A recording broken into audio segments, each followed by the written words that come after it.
The party earlier announced that it had reached an out-of-court settlement with Ezulwini Investments following liquidation threats. The matter relates to a 150 million rand debt for work done during the 2019 general elections by the KwaZulu-Natal Marketing Company. For more on this conversation, we're now joined by political analyst Thobani Zikalala. Mr. Zikalala, thank you so much for your time and for joining us this evening. Now, as said, it's almost a week since the former president made his pronouncements.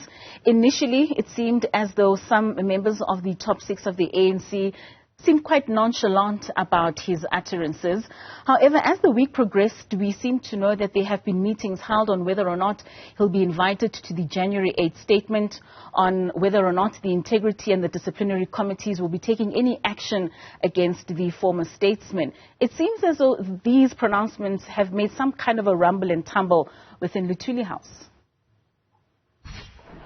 Good evening, Nomdai. Good evening to your Newzroom Afrika viewers. I think it of course, as you say, in the beginning, it seems as if the ANC will not be moved by this big announcement by its former president. But of course, I think that was a mistake on their part, but also maybe because they didn't want to seem to have a knee-jerk reaction. But I think as the week progressed and they saw the seriousness and how the South African public and the electorate was taking the news that have been announced by the former president, they had to react in one way or another. And of course, I think that reaction cannot be a reaction that is rushed, because here we are not speaking just about any member of the ANC. We are speaking about maybe arguably one of the most popular leaders of the ANC in history. You are speaking about one of the most influential, at least in the last 30 years of South Africa's democracy. You are speaking about a colossal figure, especially if you look in South Africa, and maybe as some people would like to believe, in the province of KwaZulu-Natal. So you are not speaking about someone that you could just wake up and act upon. We've heard that there's those who have been contemplating on issues of disciplinary issues and things like that. Even then, this is not an issue that I think the ANC should be reacting in the way that it's reacting. The ANC should not be found speculating. I think we needed an ANC that will come out with a very solid voice in terms of how it understands these issues. But again, this big news around the president also maybe reflects on the issue that maybe this is not something that is new. I think when veterans of the ANC, former presidents of the ANC, have spoken about their difficulty of campaigning for the current ANC leadership. And I think President Jacob Zuma's step of even announcing that he will not be campaigning and he will be campaigning for another party and he'll be voting for that party, I think it's the boldest step out of all these steps that have been taken by the veterans and the former president of the ANC. It is an issue that the ANC needs to take very seriously, because also it speaks to the legitimacy and the integrity of the current leadership of the ANC currently, when so many of its former leaders, so many of its veterans seems not to have trust, right, on the capabilities of this leadership to steer the ship going forward.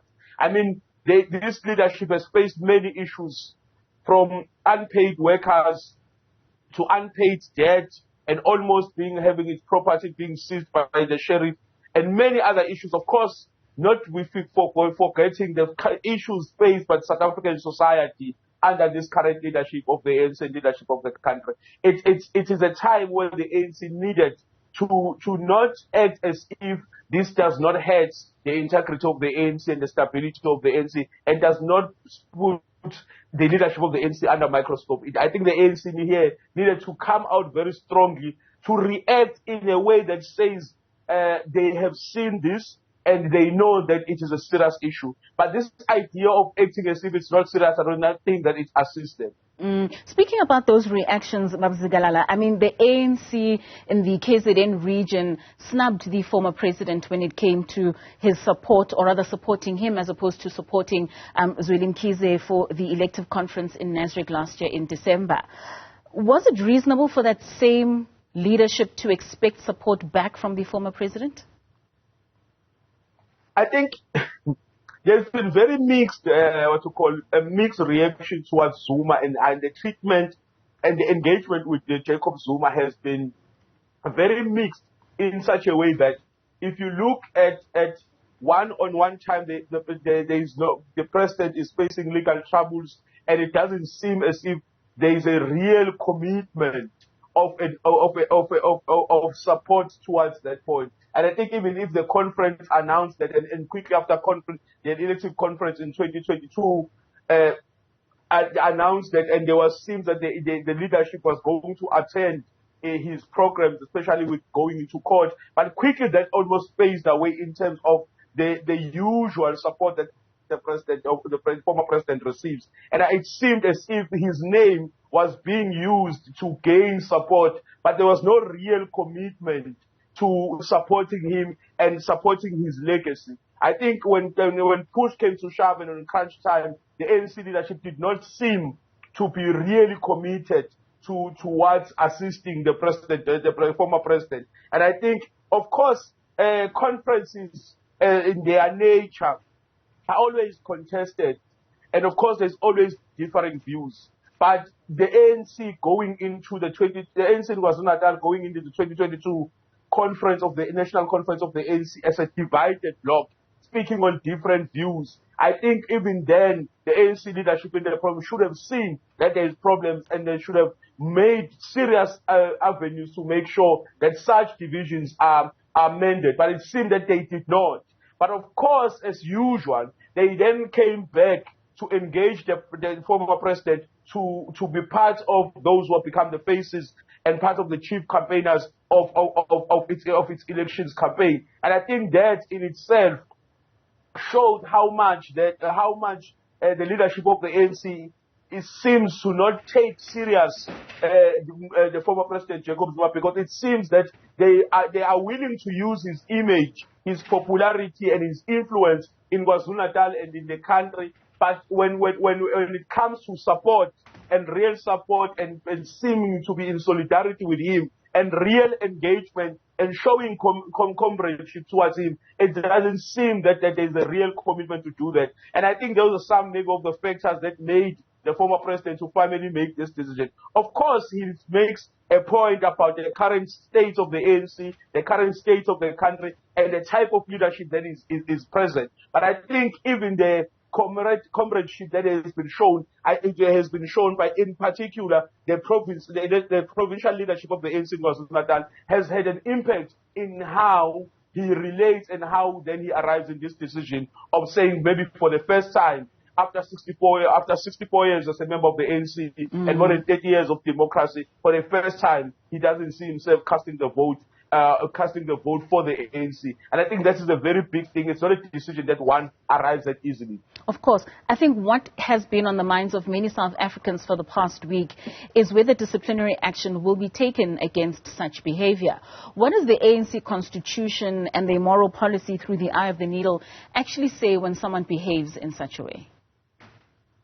I think it is understandable. Of course, the current updated or amended constitution of the ANC has not been made available to the public. But our understanding of ANC processes tells us that the ANC has a policy that says its members cannot campaign for other political organizations that are diametrically opposed to themselves or have different interests to themselves. So, for example, when going to elections, a member of the ANC cannot campaign for another party. But the tricky part here is of course, of maybe it comes to who are you dealing with, and for me that's going to come into.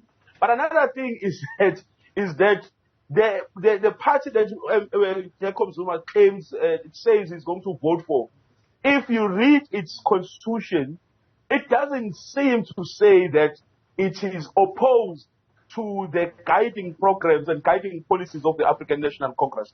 Also, that itself brings a different dynamic to this, because it says it's committed to the Freedom Charter, it says it's committed to the National Democratic Revolution, which the ANC, of course, is its guiding policies and its guiding policy document.